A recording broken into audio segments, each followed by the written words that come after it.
Gen Z আন্দোলনের রেশ কাটার আগেই নতুন করে উত্তপ্ত নেপাল। সাম্প্রদায়িক উত্তেজনায় ফুটছে গৌতম বুদ্ধের জন্মভূমি।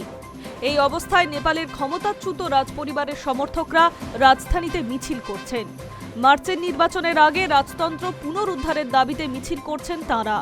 গত বছর সেপ্টেম্বরে জেনজি আন্দোলনের পরে একটি অন্তর্বর্তীকালীন সরকার প্রতিষ্ঠা হয়। এই বছর মার্চ মাসে নতুন সংসদীয় নির্বাচনের ঘোষণা হয়। নির্বাচন ঘোষণার পরেই এটা ছিল ক্ষমতাচ্যুত রাজা জ্ঞানেন্দ্রর সমর্থকদের প্রথম মিছিল। মিছিলে যারা যোগ দিয়েছেন তাদের মূল দাবি, আমরা রাজাকে ভালোবাসি, রাজাকে ফিরিয়ে আনো। রবিবার ছিল নেপালের শাহ বংশের প্রথম রাজা পৃথ্বীনারায়ণের জন্মবার্ষিকী। শেষ শাহ রাজা জ্ঞানেন্দ্র 2008 সালে পদত্যাগ করতে বাধ্য হন। সেই সময় রাজতন্ত্র বিলুপ্ত হয়ে যায় এবং নেপাল একটি প্রজাতন্ত্রে পরিণত হয়। মিছিল থেকে দাবি ওঠে, এই দেশের জন্য শেষ এবং একমাত্র বিকল্প হলো রাজ এবং রাজতন্ত্র। তাদের দাবি, বর্তমান প্রেক্ষাপটে এবং জেনজি আন্দোলনের পরে দেশ যে পথে এগিয়েছে তাতে পরিস্থিতি নিয়ন্ত্রণে রাজতন্ত্র পুনরুদ্ধার করা প্রয়োজন। জানা গিয়েছে, এই সপ্তাহে বিতর্কিত একটি ভিডিও সমাজ মাধ্যমে ভাইরাল হয়ে যায়।